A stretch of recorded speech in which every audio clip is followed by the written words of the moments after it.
It's a miracle for my Brooklyn Nets. We have finally got rid of James Johnson. Hallelujah. Woo-hoo-hoo.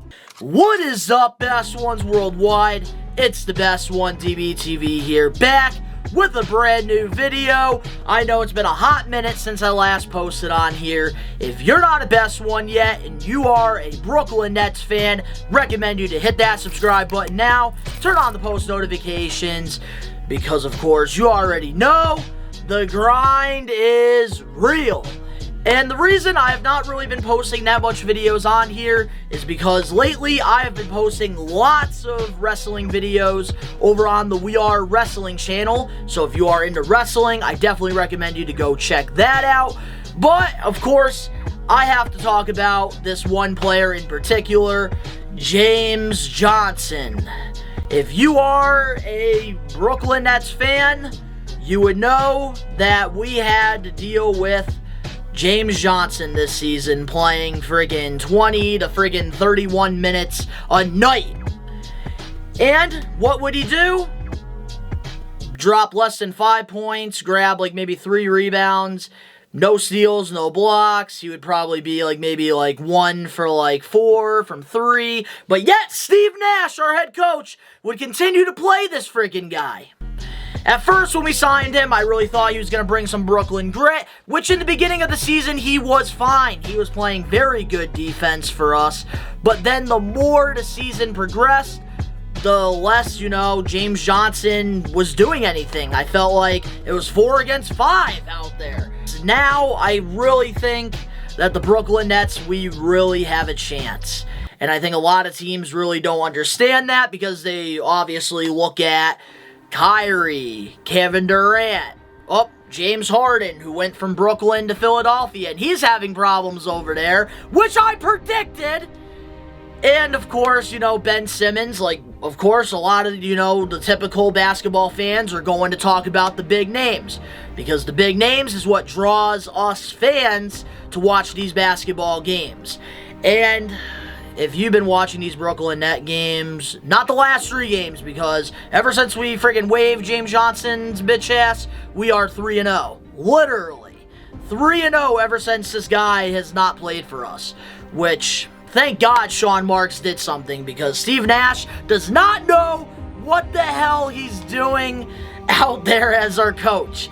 And if he could really coach this team to the NBA Finals, I will not be talking any more smack about Steve Nash, alright? You heard it here first on the DBTV channel. But, with James Johnson getting cut, definitely we are going to be signing Kessler Edwards to a regular NBA contract so that he can play in the playoffs. He's been very productive. Obviously, he's not putting up the craziest stats, but still, when he's out there, he actually makes more of an impact than friggin' what James Johnson was doing.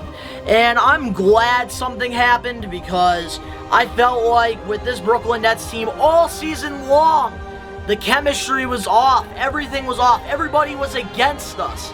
I really thought going into this NBA season, the Brooklyn Nets were going to be the #1 seed in the Eastern Conference. There was no doubt in my mind about that. But then, of course, the vaccine mandate cost Kyrie freaking most of the season that he literally couldn't even play when this man was healthy. Also, James Harden's drama because, he wanted a ring handed to him, so then he friggin' threw a hissy fit and then, got traded to Philadelphia. Now they're dealing with the bullshit, which I feel very sorry for you guys on that. No, I don't. Also, Kevin Durant, he had a little bit of an injury before the All-Star break as well, which kind of cost us a little bit.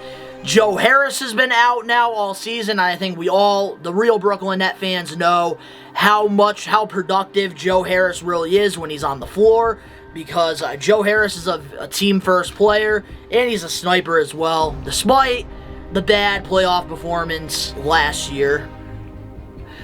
And Steve Nash has really not been the best coach this season. I really don't know why LaMarcus Aldridge and Blake Griffin are not playing any minutes, especially Blake Griffin.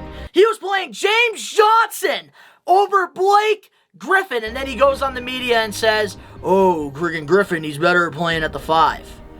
Even though Blake Griffin literally has been playing at the 4 his whole freaking career. Didn't make any sense to me because Blake Griffin, yeah, he had a little bit of a slow start this season, but did you see how productive he was in the playoffs last year? He was very productive. It's crazy to me to see, like, how this team, like, first started to now. We're actually starting to win games. The chemistry's building up. I really feel like Kyrie right now, his number one focus is basketball more than anything. Usually, you know, he has a lot of shenanigans and stuff going on, but I really think his focus is, you know, to win a championship and prove people wrong, because I know he got snubbed out of that NBA 75. Also, you know, Kevin Durant, he's on a mission as well, because we were literally a toe away last year from winning the freaking championship. Here's what needs to happen. If the Brooklyn Nets cannot get to the NBA Finals this season, Steve Nash has got to go.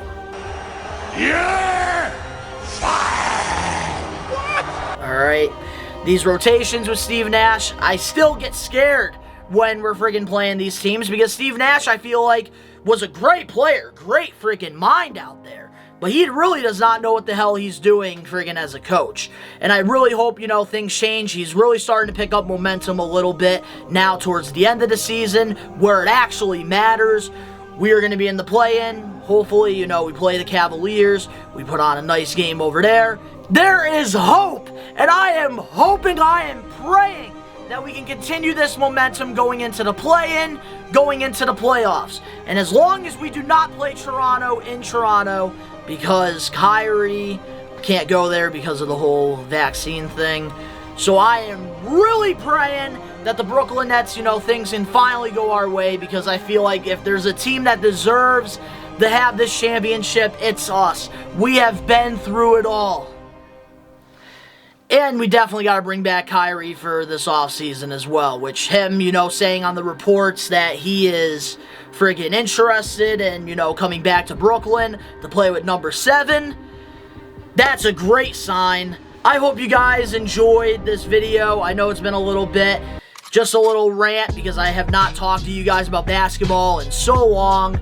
And now with the playoffs, you know, coming around the corner, I want to continue doing nothing but Brooklyn Net videos on here, because with the NBA, I just don't have the time at all to be covering all 30 NBA teams and freaking certain players doing what. As long as it relates to the Brooklyn Nets, I will be, you know, making the videos for you guys.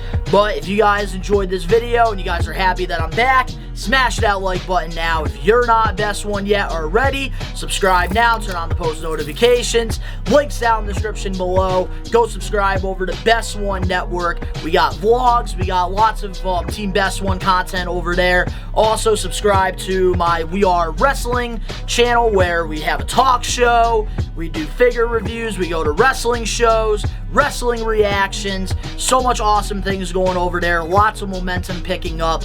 So if you are into wrestling, go check out We Are Wrestling. Links are down in the description below. But to all the best ones out there worldwide, Brooklyn Nets Nation, the grind is real. Peace.